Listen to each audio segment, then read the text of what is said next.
Salut à toute la team rue des joueurs, c'est Léo et aujourd'hui on se retrouve pour ma nouvelle vidéo tennis. Donc l'US Open ne va pas tarder à démarrer d'ici quelques jours ou quelques heures, je ne sais pas encore exactement quand est-ce que je posterai cette vidéo. Mais donc comme d'habitude avant chaque grand chelem, je vous fais une vidéo analyse et présentation de ce tournoi. On va revenir sur la tournée américaine sur dur, les différents tournois qu'il y a eu, notamment ceux du Canada et de Cincinnati. On va revenir sur qui a remporté ces tournois-là, qui a été performant. Et donc à la fin de la vidéo, je vous donnerai un petit peu les joueurs, les joueuses à suivre pour moi qui ont leur chance dans cette US Open. Et surtout mon pronostic vainqueur, que ce soit en ATP ou en WTA pour ce dernier grand chelem de l'année. Comme d'habitude, si vous souhaitez suivre un petit peu mes avis ou miser sur ce tournoi de l'US Open, vous pouvez le faire avec l'opérateur BetClick qui vous propose l'offre suivante, donc jusqu'à 100 euros offerts en freebet sur votre compte.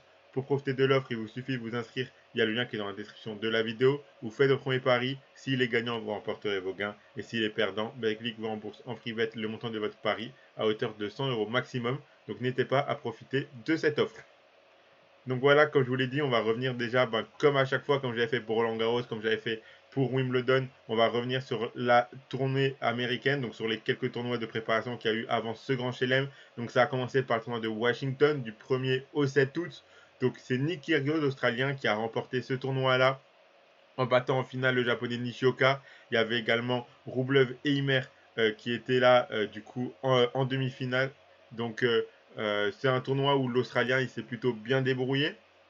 Il était très très solide. On voit vraiment depuis Wimbledon un Australien vraiment très très concentré. Dans le tournoi de Washington, il était encore bien physiquement. Dans les tournois d'après, ça a été un petit peu plus compliqué. Mais dans le tournoi de Washington, il était vraiment au top de sa forme physiquement. Et donc il a vraiment déroulé ce tournoi-là. Il a vraiment très très très bien joué. Donc c'était un tournoi de Washington assez intéressant à suivre avec quelques surprises comme par exemple Nishioka ou Ymer qu'on n'attendait pas forcément là et des joueurs qui ont confirmé leur réel niveau. On a vu un Kyrgios qui il était capable au final sur un tournoi entier d'être solide, d'être constant. Après là c'est un tournoi d'une semaine, un Grand Chelem c'est un tournoi de 2 semaines, donc à voir ce que ça va donner aussi. On a vu au fur et à mesure des tournois de la préparation américaine que la forme de l'Australien commençait à affaiblir au fur et à mesure, ça pourra aussi jouer. Rublev là dans ce tournoi de Washington il était encore bon, il a fait des bonnes performances. Dans les tournois d'après, c'était aussi un peu plus compliqué pour le russe. Donc à voir ce que ça va donner pour du coup cette US Open pour ces joueurs-là. En tout cas, voilà les joueurs qui se sont démarqués dans ce tournoi. Si on passe maintenant au tournoi suivant, donc on avait le tournoi de San José du coup en même temps que Washington, donc pour la WTA, donc tournoi qui avait été remporté par Kazatkina avec des joueuses performantes telles que Rogers, Kudermetova ou Badosa. Badosa qui a fait un tournoi assez solide. Elle s'arrêtait en demi-finale, même si elle a eu quand même un premier match très très compliqué où elle a failli sortir. Donc c'était vraiment un match très très tendu pour elle. Et on voit dans les tournois d'après, donc avant les tournois d'après San José, où vraiment elle avait même plus le cardio et le physique pour tenir un match entier. C'est vraiment un petit peu déplorable la condition physique de Paula Badosa. Personnellement, vous verrez après quand on parlera du coup de l'US Open, mais elle fait pas partie de mes favorites en tout cas pour ce grand chelem, même si elle a largement le niveau tennis. C'est surtout sa forme physique qui m'inquiète énormément. Kazatkina, elle a fait un tournoi très très solide. Franchement, elle remettait tout. Attention à elle pour cette US Open. Pas forcément pour la gagne, mais j'aurais quand même potentiellement réussir à aller assez loin. Donc pourquoi pas. En tout cas, voilà les joueuses qui ont été performantes sur le tournoi de San José et qui ont bien démarré leur tournée américaine. Le tournoi d'après, donc on passait du coup au gros tournoi. Donc au Canada, on avait le tournoi de Montréal remporté par Carreño Busta avec des joueurs performants tels que Hubert Hurkacz, Casper Ruud ou Evans. Donc c'était les joueurs qui ont atteint la demi-finale. Donc on a eu vraiment une magnifique histoire dans le tournoi de Montréal pour Carreno Busta qui a remporté ce Masters 1000 en éliminant Berrettini au premier tour et du coup en battant Hurkacz en finale. Franchement, il a été monstrueux l'Espagnol. Il a vraiment déroulé sur ce tournoi. Il était vraiment très très bon. Il a joué un énorme tennis. Personne ne l'attendait forcément là. Il est arrivé, il a créé un petit peu la petite surprise match après match. Franchement, il a été surtout très très constant sur l'ensemble de la semaine. Donc très très content pour lui. Franchement, il le mérite et en tout cas, il a été vraiment très très bon. Donc attention à lui aussi. Il va arriver vraiment avec un plein de confiance. Sinon, on avait aussi Hurkacz, le Polonais aussi, qui démarrait bien sa tournée américaine. Et donc Ruud et Evans aussi, qui ont fait un très bon tournoi. Donc voilà un petit peu les joueurs qui sortaient du lot au Canada. Pour la WTA, donc on a le tournoi de Toronto, remporté par Simona Alep. Donc Alep qui avait dû abandonner au tournoi de San José parce que elle tenait pas physiquement la chaleur. Les conditions de Toronto, ça lui allait un peu mieux, il faisait un peu moins chaud. ça lui allait mieux. Au final, elle a réussi à dérouler et elle a fait un très très bon tournoi de Toronto pour remporter ce Masters 1000. Donc franchement, une très belle performance de la part de la Roumaine. Haddad Maia, Pliskova et Pegula ont aussi atteint les demi-finales. Donc voilà les joueuses qui se sont démarquées dans ce tournoi de Toronto. Et surtout, on avait une Alep qui était vraiment très très solide et très très constante sur cette semaine-là au Canada. Donc à voir ce que ça va donner du coup par la suite. Mais en tout cas, elle a joué un très très bon tennis et elle peut potentiellement essayer de conclure du coup sa saison en remportant ce grand chelem de l'US Open. Pourquoi pas? En tout cas, elle a largement le niveau. Elle l'a prouvé dans le tournoi de Toronto, même si on a vu que quand il commençait vraiment à faire un peu trop chaud et des conditions un peu secs, quoi, et ben ça pouvait être compliqué pour elle physiquement et elle pourrait potentiellement ne pas terminer le match. Donc ensuite, on enchaîne ensuite avec Cincinnati. Donc du côté de l'ATP et de la WTA, on a eu deux très belles histoires. On commence par les hommes avec la victoire de Koric, le Croate, qui revenait de blessure. Donc il a quand même fait la performance cette année en remportant un challenger parce qu'il faut savoir qu'avant de démarrer Cincinnati, il était quand même classé 176e au classement ATP. Et donc il avait remporté un challenger plus tôt dans l'année. Et là, il remporte le Masters 1000 de Cincinnati. Donc grosse performance de sa part. Et franchement, il a fait un tournoi très très très solide. À noter que Tsitsipas, Medvedev et Nori ont atteint aussi les demi-finales. Donc on avait une finale Koric-Tsitsipas remportée par le Croate en 2-7. Donc franchement des joueurs très très costauds. Après Koric et Nori, pour remporter l'US Open, ça peut potentiellement être un petit peu compliqué. En arrivant avec un plein de confiance, ils peuvent passer quelques tours, mais aller jusqu'au bout, j'y crois pas forcément trop. Mais on a vu que quand même dans un tournoi important qui comptait, Tsitsipas et Medvedev étaient au rendez-vous. Donc attention à eux deux. On sait que c'est des joueurs en Grand Chelem qui ont l'habitude maintenant de performer, donc au moins d'atteindre les tours importants. Tsitsipas, contre-performance un petit peu à Roland Garros. Donc à voir maintenant ce que ça a donné dans cette US Open. Mais attention à eux deux, le grec et le russe, qui sont capables de très belles performances dans cette US Open. Donc comme je vous l'ai dit, en WTA, on a aussi une magnifique histoire, surtout pour nous les Français, avec la victoire de Caroline Garcia, qui a elle aussi fait un exploit puisqu'elle a remporté ce Masters 1000 de Cincinnati en passant par les qualifs. Donc elle avait vraiment une semaine très très très intense. Elle a commencé par les qualifs où elle a éliminé sa compatriote Diane Paris pour au final remporter la finale face à Kvitova. Donc vraiment une Caroline Garcia monstrueuse sur son service avec pas mal d'ace, un jeu surtout très agressif où elle reprenait la balle très tôt, elle montait au filet pour essayer de décourter les points au maximum. On l'a aussi vu sur les deuxièmes balles adverses rentrer 2-3 mètres dans le cours pour vraiment essayer de faire un coup gagnant, un retour gagnant direct sur le service adverse. Donc vraiment elle a déroulé, elle a joué un jeu très agressif. Un jeu agressif qui par le passé pouvait lui coûter beaucoup de matchs et de titres. Mais là cette fois-ci ce tennis agressif lui a du coup permis de remporter ce tournoi et de remporter ce titre. Donc une belle récompense de sa part car c'est quand même un tennis qu'on aime tous voir je pense plutôt qu'un tennis de fond de cours où ça fait que renvoyer la balle à droite à gauche alors que là un tennis où on tente un peu plus, c'est un peu plus agressif, c'est quand même un peu plus spectaculaire je trouve en tout cas. Donc je suis content pour elle, elle le mérite. Là maintenant elle va arriver avec de la confiance mais elle va surtout arriver avec de la pression car les journalistes on connaît en France, ils ont déjà commencé un petit peu, pas à la mettre favorite non plus, mais à potentiellement dire qu'elle peut potentiellement créer la surprise ou essayer d'aller au moins loin, genre quart de finale, etc. Donc voilà, on sait que nous, les Français, quand on a un petit peu de pression, c'est là tout de suite qu'on n'arrive pas forcément à performer. Donc à voir si elle arrivera à faire un bon tournoi un bon US Open, pardon. Je l'espère en tout cas, et je pense qu'on sera tous derrière elle, car potentiellement parmi les Français ou les Françaises, c'est vraiment elle pour moi qui a le plus de chances d'aller le plus loin possible. On a aussi Cornet, on en reparlera un tout petit peu après, Alizé Cornet, qui potentiellement a quelques chances de passer quelques tours, mais je vois une Garcia un peu plus solide pour réussir à créer la surprise dans cette US Open. Donc voilà les joueuses qui sont démarquées dans ce tournoi de Cincinnati. Donc avant de passer à l'US Open, il y a quand même quelques tournois en cours qui ne sont pas terminés. Donc au moment où je fais cette vidéo, donc ils se termineront juste avant le début de l'US Open. Donc en ATP on a Winston-Salem, et en WTA on a Cleveland et Granby. Donc Winston-Salem on a Whistler, Jerry, Manarino et Van Edenschub qui sont en demi-finale. Donc voilà les joueurs qui vont arriver en ayant fait de bonnes performances la semaine juste d'avant l'US Open. Donc ils vont arriver potentiellement avec un peu de fatigue mais avec de la confiance. Donc ça peut s'équilibrer dans la balance et ça peut être pas plus mal au final pour eux. Le tournoi de Cleveland, on a Pera, Samsonova, Sasnovic et Alizé Cornet en demi-finale. Donc on voit que Cornet quand même, elle arrive en demi-finale de ce tournoi de Cleveland. Elle a la place pour potentiellement le remporter un titre avant de participer à un grand chelem c'est toujours bien. Pour la confiance et pour le mental, c'est toujours ça de prix. Et donc pourquoi pas, lui permettra de gagner un jour aussi. Elle démarrera pas forcément direct au premier jour vu qu'elle elle sera en finale la veille. Donc voilà, on verra ce que ça a donné et qui va remporter ces tournois-là. Mais en tout cas, c'est du coup des joueurs, des joueuses qui vont arriver avec un plein de confiance et surtout bien mentalement. Et tournoi de Granby au Canada, il y a Kasatkina et Paris en demi-finale et Saville qui s'est déjà qualifié en finale. Donc voilà, Kasatkina qu'on retrouve maintenant. Elle avait fait un bon début de tournée américaine.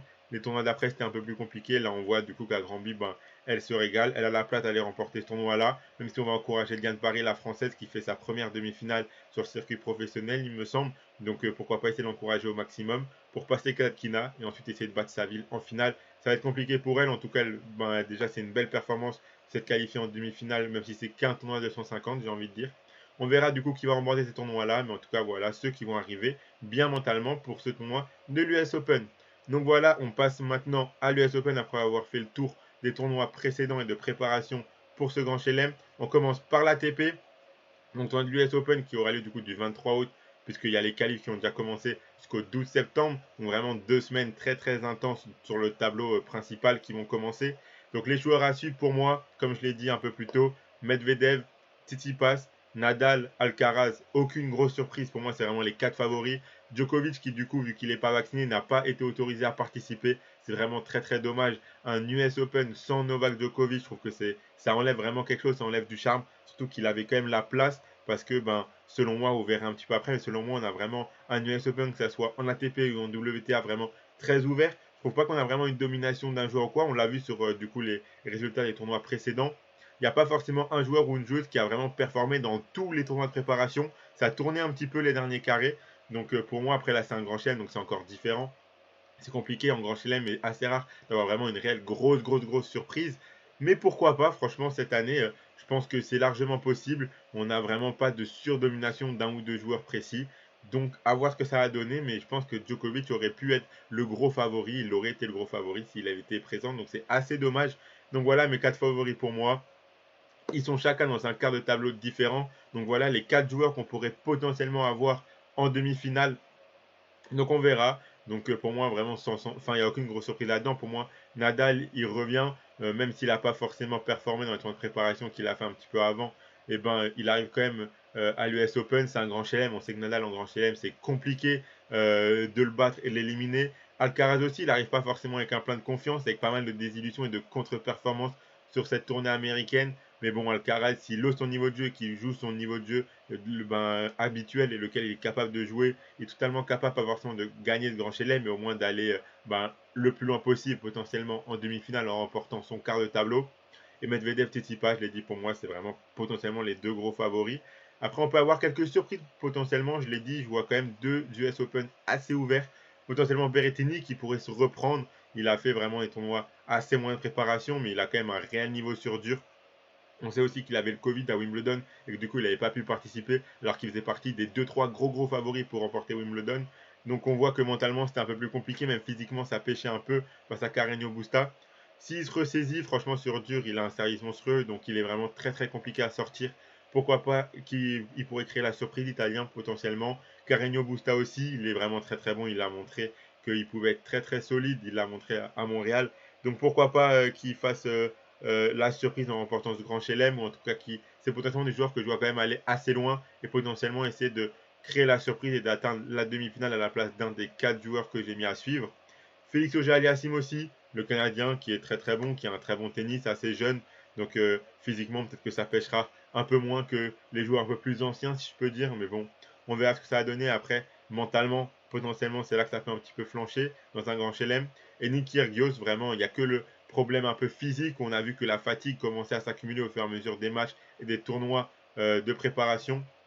Donc on va voir dans quel état il va arriver à l'US Open. Il joue directement son premier match contre Kokinakis, donc vraiment un autre Australien, un de ses meilleurs amis sur le circuit. Ils ont remporté déjà un grand chelem, etc. et des tournois en double ensemble. Donc à voir ce que ça va donner. Il y aura déjà du coup mentalement un premier match qui sera compliqué pour lui, car normalement il est quand même largement au-dessus de Kokinakis. Il devrait passer Nick Kyrgios, mais donc éliminé au premier tour directement un de ses meilleurs potes du circuit, c'est pas forcément facile.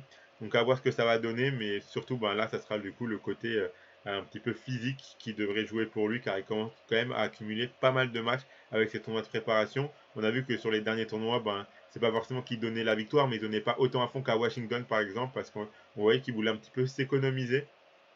Pour moi, le quart de tableau le plus difficile, c'est quand même celui de Daniil Medvedev.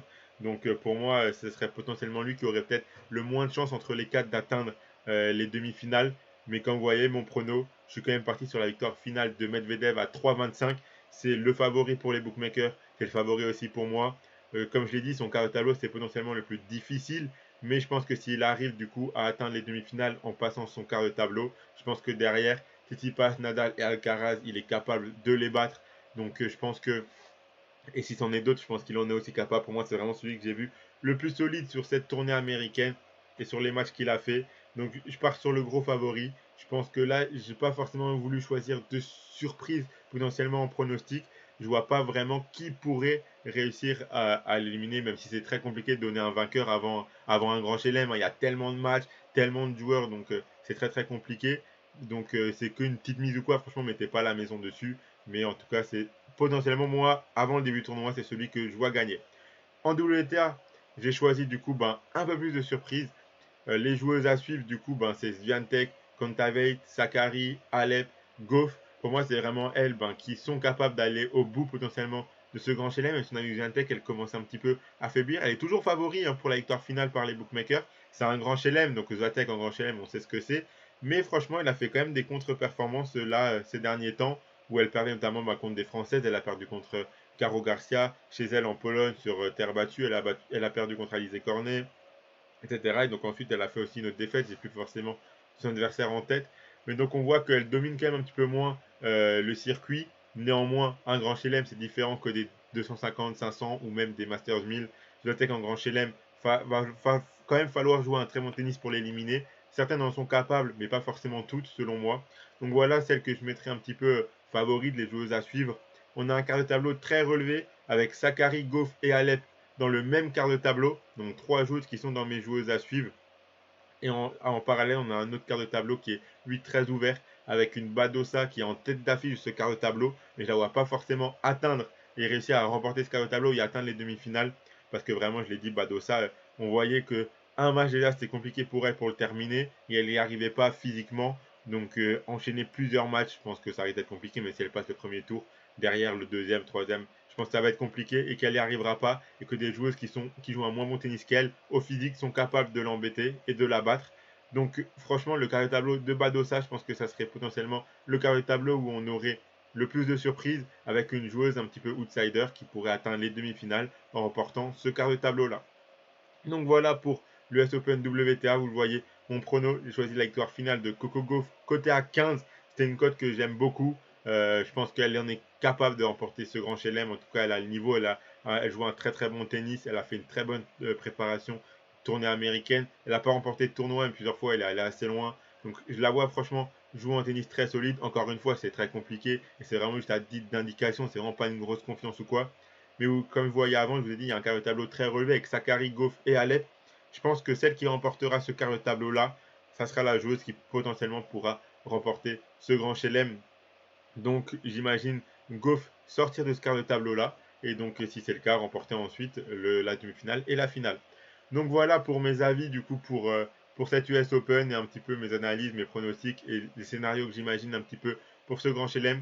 Comme d'habitude, je vais faire une vidéo par jour sur chaque match de chaque jour avec des pronostics. Donc sur les premiers tours, je garderai 10 pronos sur l'ensemble de la journée, etc. Et donc jusqu'au 8e, quart, demi, où ensuite à chaque fois je traiterai tous les matchs quand on aura moins de 10 matchs par jour. Donc vous connaissez maintenant mon fonctionnement pour les grands chelem, ce sera le même que Roland Garros et le même que Wimbledon. Je suis pas forcément sûr que j'arrive à faire des vidéos sur les matchs de la première journée, ça va être compliqué, j'ai un week-end très très chargé, je vais voir comment j'arriverai à m'organiser et potentiellement s'il n'y a pas de pronostic, ça risque d'être juste sur la première journée. À partir de la deuxième journée, il y aura directement des pronostics et ensuite ça va enchaîner avec, comme je l'ai dit, une vidéo par jour. Donc c'est pour ça que n'hésitez pas surtout à vous abonner à la chaîne YouTube Rue des Joueurs, à activer la cloche pour être notifié dès qu'une vidéo sort, car là les vidéos, je vais essayer de les sortir comme j'avais fait pour Wimbledon tous les jours à la même heure, etc. et assez à l'avance pour que vous puissiez bien la regarder avant les matchs de la journée, vu qu'il y aura beaucoup de vidéos. Mais bon, ça dépendra aussi de mon programme, l'emploi du temps, etc. Donc si vous activez la cloche, au moins vous êtes sûr de rater aucune vidéo pronostic de cette US Open. Donc activez la cloche et abonnez-vous. Mettez en commentaire vous, vos avis de est-ce que vous voyez comme potentiellement gagnant ou gagnante de cette US Open. Ça sera très intéressant de discuter avec vous sur ce tournoi en amont et avant que le tournoi commence. Et je vous attends au rendez-vous du coup pour tous les pronostics pendant cette quinzaine de l'US Open. Donc voilà, allez, je vous dis bon week-end et donc nous on se retrouvera pour débuter ce US Open. J'ai vraiment très hâte. Allez, ciao tout le monde!